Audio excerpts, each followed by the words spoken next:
मान लीजिए कि एक घर में 9 एनिमेटेड नंबर्स रहते थे जो कि बोल सकते थे और चल फिर भी सकते थे।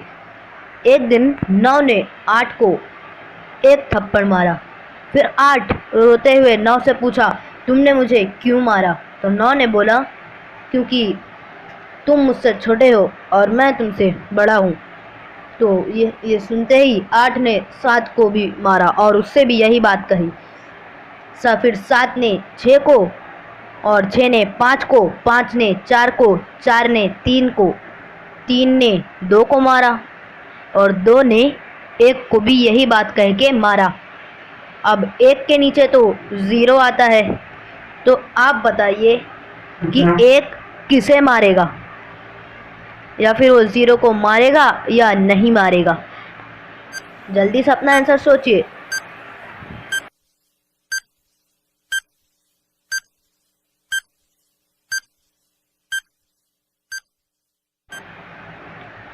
और इसका आंसर है, 1 ने 0 को मारा नहीं बल्कि उसे उठाकर अपने बाजू में बैठा लिया। अब 1 बन गया 10 और 10 होता है 9 से भी बड़ा। अब 10 बनकर 1 ने सबको मारा और कहा, आइंदा से ऐसे फालतू के गेम्स और फालतू की चीज़ें नहीं होना चाहिए घर में। इतनी मस्त पहेली के लिए जल्दी से वीडियो को लाइक कीजिए। चलिए अगली पहेली देखते हैं। बेन एक होटल में ठहरा हुआ था और फिर उसके बाद उसे नीचे से काफ़ी आवाज़ें आ रही थी। उसने अपनी विंडो में से देखा तो उसने देखा कि रोड पर बहुत सारे लोग यहाँ वहाँ भाग रहे थे। फिर बेन ये सब देख के अपने जिस होटल में वो रुका था वहाँ से नीचे आ जाता है और देखता है कि यहाँ क्या हो रहा है। जैसे ही वो नीचे आता है वो देखता है कि पीछे से 3 ज़ॉम्बीज़ आ रहे हैं और तीनों ज़ॉम्बीज़ बेन का पीछा करने लगते हैं। बेन भागते हुए वहाँ से अपने आप को बचाते हुए वहाँ से भागने लगता है। बेन भागते भागते एक ऐसी जगह पहुँचता है जहाँ पे 3 रास्ते होते हैं। सामने एक जहरीला बड़ा सांप बैठा होता है, जिधर जाते ही बेन को वो काट लेगा और बेन वहीं मर जाएगा। दूसरी तरफ रोड पर पेट्रोल बहता हुआ है और तीसरी तरफ आग लगी रहती है। तो आप बताइए बेन कौन सा रास्ता चुनेगा?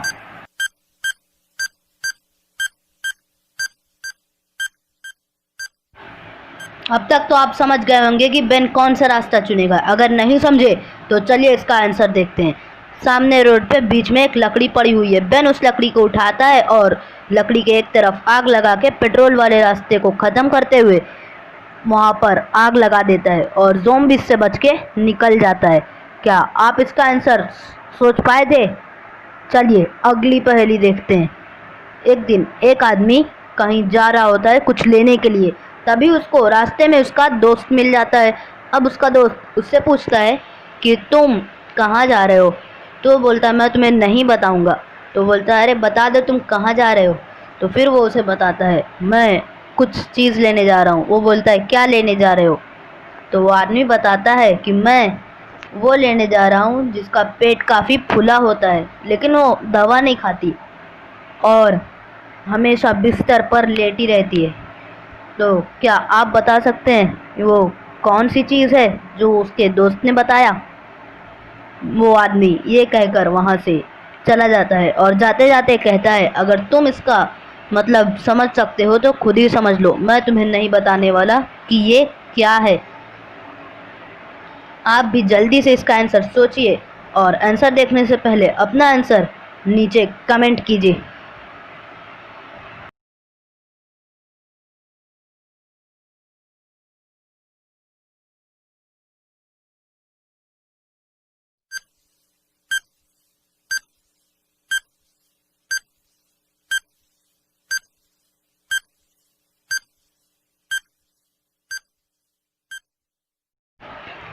उस आदमी का दोस्त समझ जाता है कि वो तकिया लेने जा रहा है।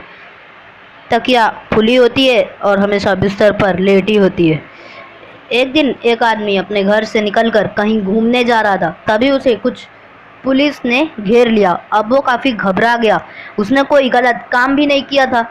अब वो सोचने लगा कि मुझे पुलिस ने क्यों घेरा। तो वो पूछता है, सर आप लोगों को मुझसे क्या चाहिए?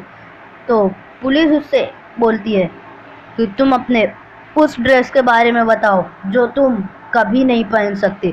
अगर वो ड्रेस छोटा भी हो तो तुम अगर उतने छोटे भी होते तो भी नहीं पहन सकते थे। वो आदमी काफ़ी कंफ्यूज हो जाता है कि वो ऐसा कौन सा ड्रेस है जो छोटे हो, अगर वो छोटा हो तो भी मैं छोटा होकर भी उसे नहीं पहन सकता। क्या आप बता सकते हैं? आंसर देखने से पहले आपका आंसर नीचे कमेंट सेक्शन में कमेंट कीजिए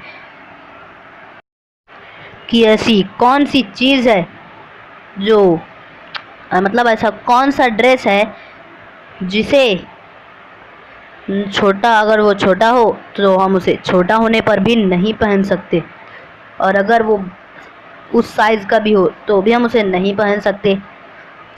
जल्दी से अपना आंसर नीचे कमेंट कीजिए। थोड़ी देर बाद वो आदमी समझ जाता है कि वो कौन सा ड्रेस है।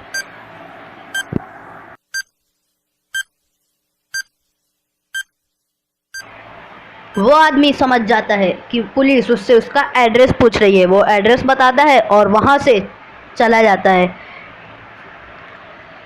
एक दिन कुछ लोग आपस में बातें करते हुए मार्केट में जाते हैं कुछ सामान लेने के लिए। वो लोग पहले कुछ दुकानों से सामान लेते हैं, फिर वो लोग एक दुकान पे जाते हैं और उसके ओनर से बोलते हैं कि हमें रूम चाहिए। तो दुकानदार बोलता है कि तुम लोग पागल हो गए हो क्या? यहाँ पे वेजिटेबल और फ्रूट्स मिलते हैं, यहाँ तुम्हें रूम कहाँ से मिलेगा? तो वो बोलता है कि हमें वो रूम चाहिए जिसमें ना कोई खिड़की होती है और ना ही कोई दरवाज़ा। दुकानदार काफ़ी कंफ्यूज हो जाता है कि इन लोगों को कौन सा रूम चाहिए। क्या आप बता सकते हैं जो लोग गए थे मार्केट में उन लोगों को कौन सा रूम चाहिए? आंसर देखने से पहले आपका आंसर कमेंट कीजिए और जल्दी से सोचिए कि ऐसा कौन सा रूम है जिसमें ना ही कोई खिड़की होती है और ना ही कोई दरवाज़ा।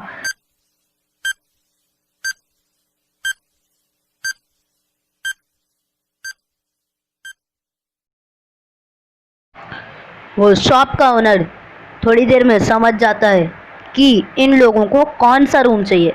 वो उन्हें मशरूम दे देता है और वो लोग मशरूम लेके वहाँ से चले जाते हैं। उन लोगों को मशरूम चाहिए रहता है जिसमें ना कोई खिड़की हो ना कोई दरवाज़ा। मशरूम। दो लोग एक ऑफिस में बैठ के आपस में कुछ बातें कर रहे थे। तभी दोनों में कुछ एक दूसरे को कुछ बुरा कह दिया था और दोनों में आपस में लड़ाई हो गई थी। अब दोनों झगड़ने लगे और फिर एक ने उसे बोला कि मैंने तुम्हें एक साल पहले ऐसा किया था तुम्हारे साथ। तो जो दूसरा आदमी था उसने बोला तुमने मुझे वो खिला दिया जो ना कोई पहली बार खाना चाहेगा ना दोबारा। दोबारा तो उसे कोई भी नहीं खाना चाहेगा। क्या आप बता सकते हैं वो आदमी किस चीज़ की बात कर रहा था? आंसर देखने से पहले आपका आंसर कमेंट कीजिए कि वो आदमी किस चीज़ की बात कर रहा था जिसे आप कभी नहीं खाना चाहेंगे।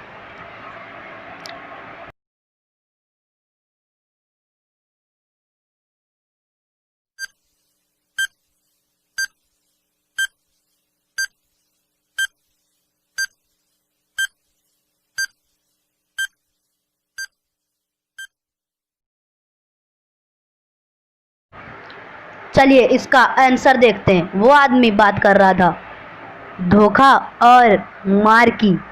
धोखा और मार, कोई भी चाहे पहली बार हो चाहे दोबारा या दूसरी बार तीसरी बार, उसे कोई कभी नहीं खाना चाहेगा।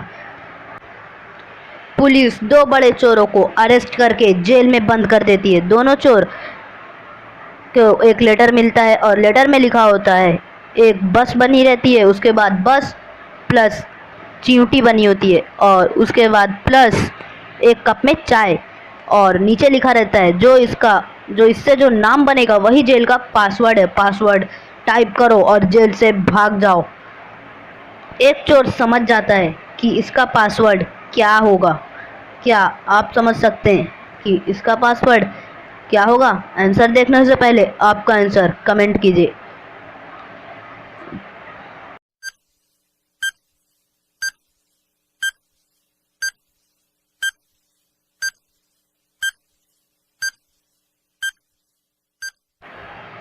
उस पे बनी थी बस, चींटी और चाय।